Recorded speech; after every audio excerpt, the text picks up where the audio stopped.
Olá pessoal, aqui é o Velgas, hoje é dia 21 de dezembro de 2025, 11 horas, horário de Brasília. Caças F-16 isolaram Kupiansk. E os soldados russos sitiados estão se rendendo um a um. Eu quero convidar a você que não é inscrito, inscreva-se no canal, aqui você vê somente a verdade. Quero convidar a todos a darem um like, compartilhem com suas redes sociais, recomendem o vídeo, recomendem o canal e façam seus comentários sempre muito bem-vindos. Muito obrigado. A Força Aérea Ucraniana isolou Kupiansk do espaço aéreo. Então não está entrando nada da Rússia pelo espaço aéreo, mas também está atacando em terra. E os russos estão recuando. Fizeram algumas poucas tentativas de ataque, têm feito, não muitas, até eu noticiei no primeiro vídeo, no final do vídeo, um resumo dos principais ataques, no primeiro vídeo da manhã, das 6 horas, e eles estão atacando tropas russas também perto de uma localidade ali perto, onde os russos estão, Hryaniuka, para forçá-los a recuarem mais, enquanto a Ucrânia avança no terreno ali. Mas o ditador da Rússia, o Kremlin, está tentando minimizar a importância das contraofensivas ucranianas em Kupiansk, enquanto os blogueiros russos pró-guerra reconhecem a gravidade da situação para as forças russas, de acordo com o relatório, inclusive, do Instituto Americano para o Estudo da Guerra, né? Instituto Study of War, na realidade, Instituto de Estudo da Guerra. As fontes ucranianas militares relataram que cerca de entre 150 a 200 soldados, isoladamente, não estão todos num monte só, ainda estão em Kupiansk, mas que estão cercados. E os russos não têm recursos logísticos para fornecer alimentação, remédios e munição para eles. A Ucrânia ela fez formações para interceptação dessas unidades russas que estão ali, desses pequenos grupos, eu digo, e também ela já está interceptando em todas as vias de acesso. E já vetou, já interrompeu muita, inclusive via drone, muita logística russa. Então não está chegando nada, né? E o que está acontecendo na realidade? Eles estão se entregando um a um. Alguns estão querendo combater, mas acho que é loucura, o cara não acredita que vai ser bem tratado, então reage à aproximação das forças ucranianas. E aí eles têm sido eliminados. Mas uma certa maioria está se entregando para os ucranianos e estão sendo levados como prisioneiros de guerra. A mídia russa estatal ela está dando ampla cobertura também às declarações oficiais dos militares, dos propagandistas russos, que dizem que em Kupiansk está tudo bem, eles estão minimizando. Sim, estamos controlando. Tanto que ontem eu falei para vocês, no último vídeo de ontem, que o ditador da Rússia disse que Kupiansk está sob controle, toda ela. Não está, né? Como ele é desinformado, ele faz isso propositadamente, jogando com os generais, para jogar essa contra-informação, porque tem muita gente acreditando justamente o contrário. O Instituto para Estudo da Guerra observa que isso provavelmente é feito para sustentar uma narrativa russa falsa. Esse instituto que diz, né?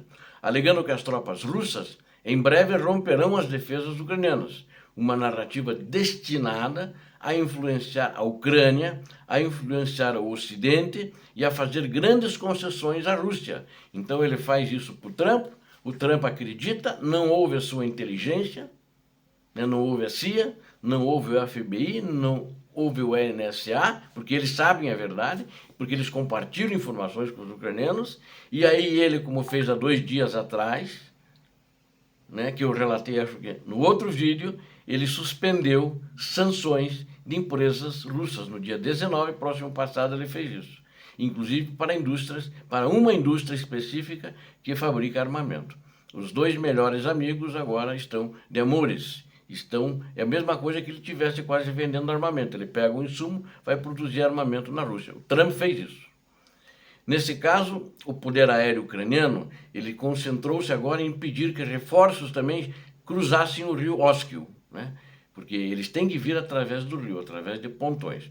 e em manter a cabeça de ponte russa ao norte da cidade, cortando a linha de suprimentos antes de avançar sobre a própria cidade, porque ele já tem uma rota. Eles têm que atravessar em alguns pontos que eles colocam pontões para passar com o suprimento e eles vêm para a cabeça de ponte. Então é próximo. A Ucrânia está vigiando, ela vai e destrói os pontões. Ou quando chegam, ela ataca, a Força Aérea ataca a cabeça de ponte.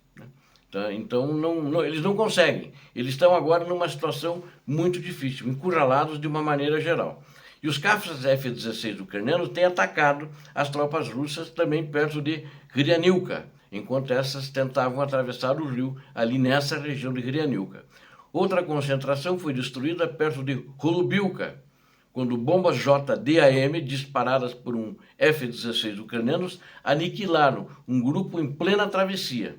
Aeronaves ucranianas continuaram a atingir depósitos de munições, que também na região ali, que justamente serve de suprimento para a região, não só para os cercados dentro da cidade. Concentrações de tropas e posições de operadores de drones desmantelando progressivamente a capacidade da Rússia de apoiar suas unidades já posicionadas, já infiltradas, eu diria, não posicionadas em Kupiansk, porque eles estão esparsos, não existe uma força única e eles não conseguem se articular num comando único dentro da cidade. E é justamente o que a Ucrânia quer, que ela vai se aproximando e eles vão sendo eliminados ou se rendendo, né? Nem mesmo a presença de um Su-35 russo em patrulha, que ele tentou furar, ele não conseguiu deter essa campanha ucraniana. Inclusive, o MiG-29 ucraniano lançou um ataque com bomba JDAM também contra um prédio no centro-oeste de Kupiansk.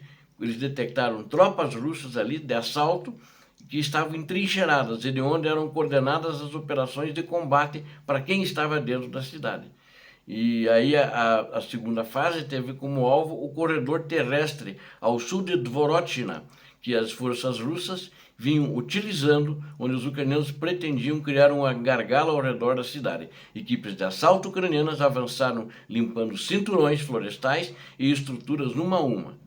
Cinturões florestais porque já é fora da cidade, não é dentro da cidade. Eles já estão nessas localidades da saída da cidade para fora. Eles estão tentando se mandar, mas não estão conseguindo porque está tudo cercado. Soldados russos estão sendo eliminados, né, volto a frisar, ou capturados, fornecendo, quando são capturados, têm fornecido valiosas informações sobre os planos e o que eles deveriam fazer ali dentro da cidade. A Rússia tentou contrariar isso, enviando reforços, inclusive através do rio Oskil, mas com extrema dificuldade e alto custo, sendo eliminado pelos F-16. Não conseguiram fazer a travessia, foram eliminados fazendo a travessia, mais tropas, e também aqueles que ficaram do outro lado do rio foram atacados pela aviação ucraniana, não conseguiram ultrapassar. Percebendo que o ímpeto da situação estava mudando rapidamente a favor da Ucrânia, a Rússia tentou uma resposta mais indireta, atacando uma barragem, a barragem de Pechelnyky, para interromper os movimentos ucranianos e sabotar o fluxo logístico para seus contra-ataques. Apesar disso, foram os comandantes ucranianos que transformaram a geografia em vantagem. As cheias sazonais faziam o rio Oskil transbordar ao norte da cidade, criando um terreno pantanoso que, combinado com a pressão terrestre, implacável, transformou as posições russas em banhados e embolsões isolados à beira do colapso, né, molhando a tropa russa. Isso significa que, embora a logística direta ucraniana ela não conseguiu interromper toda a logística até aquele ponto, eles já não conseguiam receber, porque os que vinham por terra não conseguiam passar um pântano formado pelas tropas ucranianas por causa desse derramamento. E, na realidade, a tentativa deles de destruir a barragem virou-se contra eles. À medida que a situação se deteriorava, as forças russas estão cada vez mais desesperadas de ambos os lados do rio. E, enquanto isso, também os soldados que estão sitiados em Kupiansk, eles continuam se rendendo, um a um. E muitos estão vindo já ao encontro com as mãos levantadas, sem o armamento, com as mãos levantadas para se entregar ao exército ucraniano. A esperança de que ele se entregue à maioria, ou se não todos, né, porque eles não têm uma rota logística, eles não têm como o que comer, não tem remédio, não tem munição. Acabou aquela munição, então não vale para eles. A situação em Kupiansk é a prova de que os russos podem ser derrotados, ao mesmo tempo o exército russo não tem mais força para avançar ali, haja vista a quantidade muito pequena de ataques feita contra o exército ucraniano na região. E eu quero dizer, por exemplo, eles tinham feito fotografias que eles tinham tomado a cidade, né? Mas hoje eu fiz uma pesquisa junto a contatos na Ucrânia. Na realidade, eles filmaram uma vila que fica a 20 quilômetros de Kupiansk, que eles entraram lá, também já foram expulsos, mas a vila chama Tavilchanka, né? E eles colocaram bandeiras lá, espalharam, daí o Putin contente quando o Putin divulgou essas notícias. Então eles sabiam que eles estavam em Kupiansk, mas não sabia que de fato eles não estavam, eles estavam na vila de Tavilchanka. Inclusive algumas pessoas aqui no canal disseram, não, mas os russos estão lá. Não estão. Fizeram fotografias, fizeram uma Kupiansk fake nessa vila de Tavilchanka. Ou seja, Moscou vem repetindo essas mentiras, essas alegações falsas há semanas, né? Usando-as como ferramenta em sua guerra de informação para influenciar os parceiros da Ucrânia, na Europa e nos Estados Unidos da América. A mensagem é clara. São mentirosos, eles querem ganhar, que o Trump ganhe para ele. E se deixar, o Trump vai tentar ganhar essa guerra para ele. Já está tentando ao forçar a Ucrânia a entregar o território. Mas espero que não entregue. A Europa está batendo o pé firme com a Ucrânia, isso é muito positivo. Vejo no primeiro vídeo, já tem os empréstimos, como é que saiu, como é que vai vir tudo que a Ucrânia necessita, é muito importante. Obrigado a vocês que assistiram esse vídeo, conto com vocês, inscrevam-se no canal. Deem um like, compartilhem com suas redes sociais, façam seus comentários. Deus abençoe a todos vocês, Deus abençoe a Ucrânia, Deus abençoe o Brasil. Paz e bem, paz para toda a humanidade.